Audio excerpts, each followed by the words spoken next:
What's going on, guys? It's Dallas here and welcome back to another video. And in this video I wanted to tell you guys about a pretty sad story about Kong in the New Empire. If you guys want to know where I'm getting these stories from, I am currently reading the official novelization for the movie, and it gives you a ton of details and little stories that you will not see or hear in the movie. But basically what the story is about is when Kong got attacked by a pack of giant wolves in Hollow Earth, and after they chased him, he killed one of them and roared at them. He ended up killing one of the wolves, ripping him in half and letting out an alpha roar, and then he ends up sitting and chilling and trying to eat it, but he breaks his tooth, and then Doug ends up taking his food. But what you guys don't realize is that Kong was actually pretty sad on the inside when that happened. I'm gonna go ahead and pull up a paragraph from the book about how Kong felt when he got attacked by these wolves. One of the creatures had been thrown clear to his side of the trap, but it was as good as dead.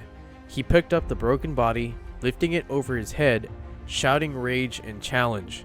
He pulled, feeling the dead muscle and sinew resist until they didn't, and the creature tore in half, drenching him with gore. He thrust the half-a-beast with the head toward them, howling his threat, his promise to do the same to them. That was finally enough.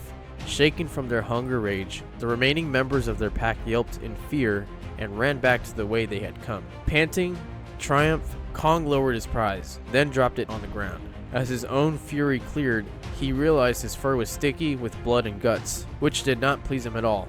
It would not do. He took the carcass and carried it out of the narrow pass, down to the cave he lived in, where a long water fell off the top of a mountain. He stood in the stream of it. It washed down him like rain, but was so much stronger. He had bathed himself this way in his old country. Then later, after the storms came, when he lived in a much smaller territory, there had also been a place like this, a falling water place. It felt good pressing through his fur, carrying away the stench and gore, beating against his sore muscles, but he couldn't enjoy it completely. He kept thinking about the pack which had hunted him, or that he had lured into hunting him. They had failed to make a meal of him, but they at least had been working together. Their strength was in their family. To kill them, he'd had to make a trap because he was alone. He had no pack, no family to help him. The Iwi had been a little like family. He had protected them. And later, Gia and her family had been part of his own. But he knew there had once been more like him. That two of them had brought him into this world, then died.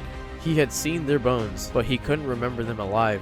Not really. When he tried, all he could feel was sadness and rage. He had always known something was missing. When he had first come here, to this place with no real sky, he had felt at home. Even though he had never seen a place like it, every sight, sound, and smell had seemed familiar.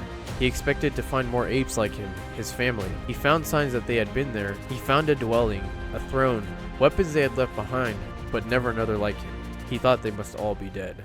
So yeah, that was basically it. As badass as Kong was in that scene when he let out that alpha roar, deep down on the inside he was actually pretty sad that even though he got attacked by these wolves, they were at least together and they were a family, something which he had been looking for and never had really. So I thought it was a pretty sad story, and of course, as we know, Kong got his happy ending in the movie and became King Kong. Let me know what you guys think of this sad story, and if you guys want more videos like this. I still have the whole book to go through. I can definitely make more videos about the novelization. Hope you guys have a great day. Make sure to leave a like and comment, and I'll see you in the next one.